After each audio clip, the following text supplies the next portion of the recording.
एक पति दो पत्नियां। दोस्तों, आज मैं लेकर आई हूँ एक पति और दो पत्नियां की कहानी। प्रियंका रात के अंधेरे में हाथ में लोटा लेकर खेत में जा रही थी। प्रियंका, अरे बाप रे, कितना अंधेरा है, ये मैं कहाँ आ गई, कितनी बदबू आ रही है चारों तरफ से। तभी उसकी सौतन सावित्री ने उससे कहा, सावित्री, शहर की हो ना, इसीलिए इतने नखरे हैं तुम्हारे। मुझे तो कब से ये सब कहना पड़ रहा है। प्रियंका चुप हो गई।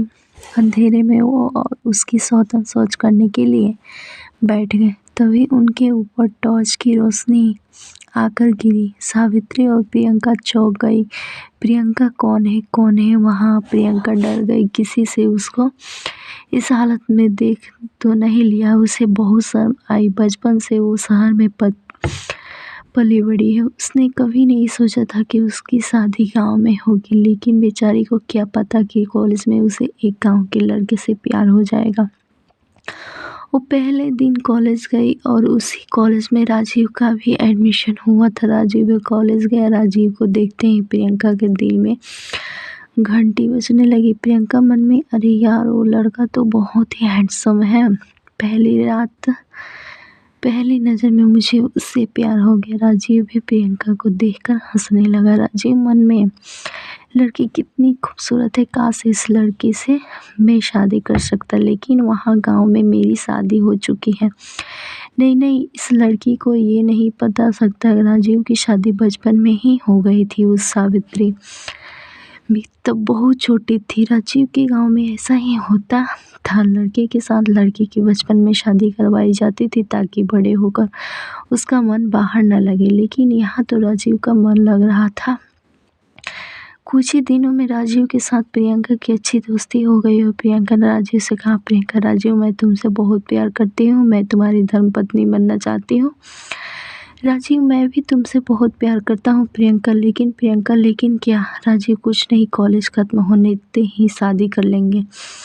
गांव में सावित्री राजीव की माँ जानकी को खुश करने में लगी हुई थी। उसे राजीव से खास प्यार नहीं था। राजीव को भी सावित्री से कुछ लगाव नहीं था। काम करते करते सावित्री की हालत खराब हो जाती थी। सावित्री, पता नहीं बचपन में इसी घर में मेरी शादी क्यों हुई। ये सास नहीं, चुड़ैल है, चुड़ैल, कितना काम करवाती है। जानकी जो बोलती थी सबको वही सुनना पड़ता था। जानकी का पति बहुत ही पहले मर गया था और तब से जानकी ही घर चलाती आई है। उसके पास बहुत सारी ज़मीन जायदाद भी है, इसीलिए सिर्फ घर में ही नहीं पूरे गांव में उसका दबदबा है। राजीव को शहर में पढ़ने जाने के लिए अपनी माँ को बहुत मनाना पड़ा और शहर जाते ही वो प्रियंका के प्यार में डूबने लगा। ऐसे ही 3 साल बीत गए। राजीव ने प्रियंका से शादी कर ली। प्रियंका, राजीव, अब मुझे तुम्हारे घर ले चलो ना, मुझे गाँव बहुत पसंद है। प्रियंका बहुत खुश थी, लेकिन राजीव के मन में चिंता के काले बादल छा गए थे। राजीव, अरे यार, अब ये क्या करूं, दूसरी शादी कर ली मैंने, अब ये क्या ही कर सकते, ले चलता हूँ इसे गाँव। राजीव प्रियंका को लेकर गांव चला जाता है। जाते जाते शाम हो गई। राजीव ने अपनी माँ को बुलाया। राजीव, माँ, दरवाज़ा खोलिए। माँ जानकी ने दरवाज़ा खोला। सावित्री भी आई और प्रियंका को देखकर दोनों चौंक गए। जानकी, यह क्या है बेटा, ये लड़की कौन है और इसके गले में मंगलसूत्र क्यों है?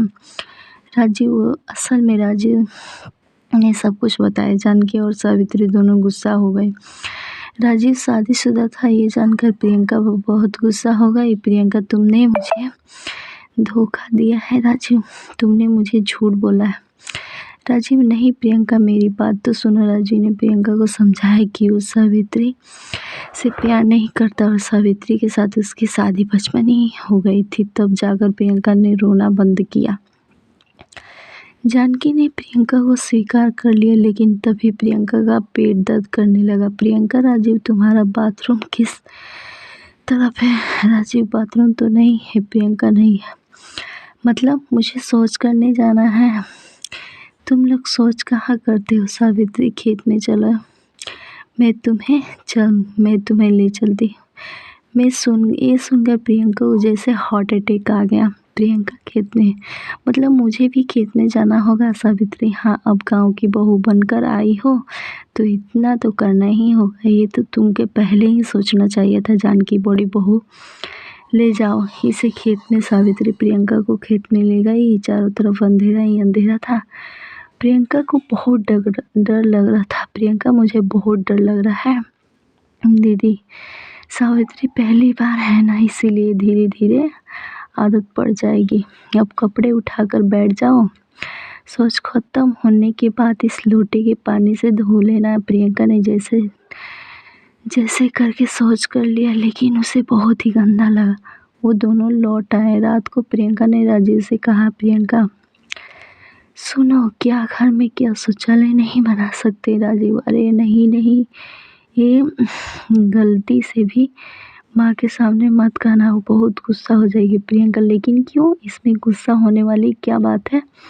राजीव, वो सब गंदी काम में क्यों करना, घर अपवित्र हो जाएगा, उससे अच्छा बाहर से करके आओ। ये सुनकर प्रियंका को बहुत बुरा लगा। तभी सावित्री वहाँ आई और बोली, सावित्री, अरे मेरी सौतन, कितनी मासूम है तू, इस गाँव में ऐसा ही होता है। प्रियंका दीदी, क्या आपको इससे तकलीफ नहीं होती? सावित्री, तकलीफ तो होती है, लेकिन क्या करो, छोड़िए सब। सुन, मैं सुबह 4 बजे सूरज उठने से पहले तुम्हें बुलाने आऊँगी, फिर दोनों मिलकर शौच करने चलेंगे। प्रियंका सो गई। उसे पूरी रात नींद नहीं आई। शौच करने चले आए। उसी वक्त गांव के बूढ़े रात लाल को भी प्रेशर आ गया। ओहो, ये भी ना कभी ना प्रेशर आ जाता। अब चलो खेत में। रामलाल के खेत में गया। प्रियंका अभी अभी शौच करने बैठी तो प्रियंका को देखकर बूढ़े की आंखें चमकने लगी। रामलाल, ये लड़की नहीं आई है, लगता है देख के तो लग रहा है कि शहर की है। वाह वाह, शहर की लड़की इस हालत में देखकर मुझे मजा ही आ जा।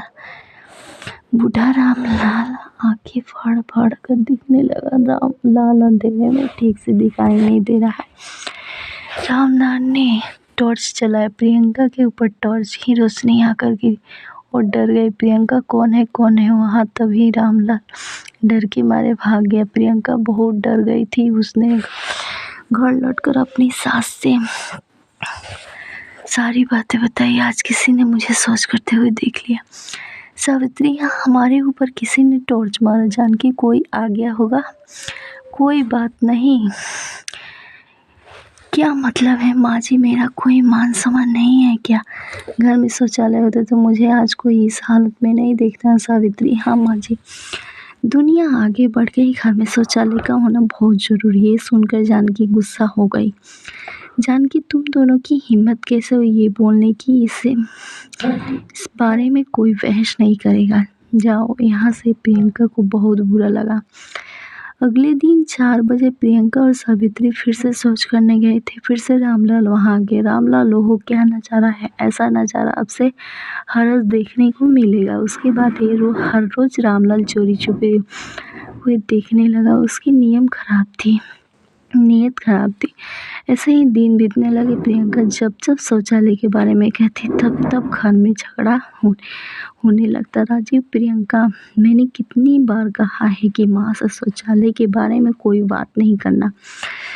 मुझे भी पता है कि घर में शौचालय का होना बहुत ज़रूरी है, लेकिन ये माँ का है, वो जो बोलेगी वही होगा। प्रियंका छुप छुप कर रोने लगी। सावित्री ने उससे कहा, सावित्री बहन, मुझे पता है कि ये तेरे लिए बहुत मुश्किल है, लेकिन क्या करें, हम औरतों को ये सब झेलना पड़ता है। चुपचाप सब कुछ मान लेने में ही हमारी भलाई है।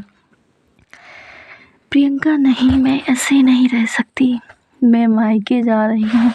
ये बोलकर प्रियंका घर छोड़कर चली गई। जानकी, जा रही हो माँ, अब बस कभी लौट मत आना यहाँ। प्रियंका मायके चली गई। उसी दिन रामलाल ने एक फ़ोन खरीदा। रामलाल, कल सुबह मैं उस लड़की की तस्वीर खींच लूँगा इस फ़ोन में और जब चाहे देखूँगा। लेकिन प्रियंका जा चुकी थी। सुबह के 4 बजे जानकी को प्रेशर आ गया। जानकी शौच करने खेत में चली गई।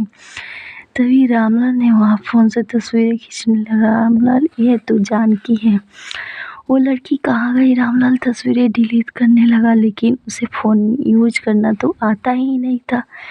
डिलीट ना करके उसने गलती से वो तस्वीरें गांव के सभी लोगों को फ़ोन में भेज दी। आदमी वो जानकी की तस्वीर है तो कि सोच करते हुए हाँ हाँ हाँ। सुबह हो गई, जानकी जब घर से बाहर निकली तो देखकर हंस रहे हैं। जानकी अरे ये लोग मुझे देखकर हंस क्यों रहे हैं, अजीब है।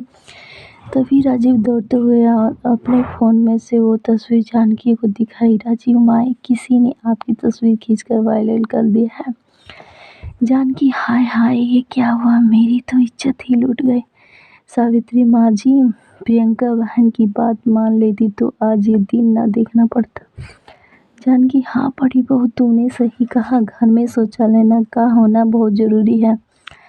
आज ही इंतजाम करती हूँ जानकी। राजीव तू शहर जाओ और छोटी बहू को ले आ। राजीव शहर गया और प्रियंका को ले आया। जानकी ने घर के अंदर शौचालय बनवाया। जानकी ने प्रियंका से माफ़ी मांगी। प्रियंका भी शौचालय के देखकर बहुत खुश हुई। उसके बाद सभी खुशी खुशी रहने लगे। दोस्तों आपको ये कहानी पसंद आई तो प्लीज़ वीडियो को लाइक और चैनल को सब्सक्राइब जरूर कीजिएगा। धन्यवाद।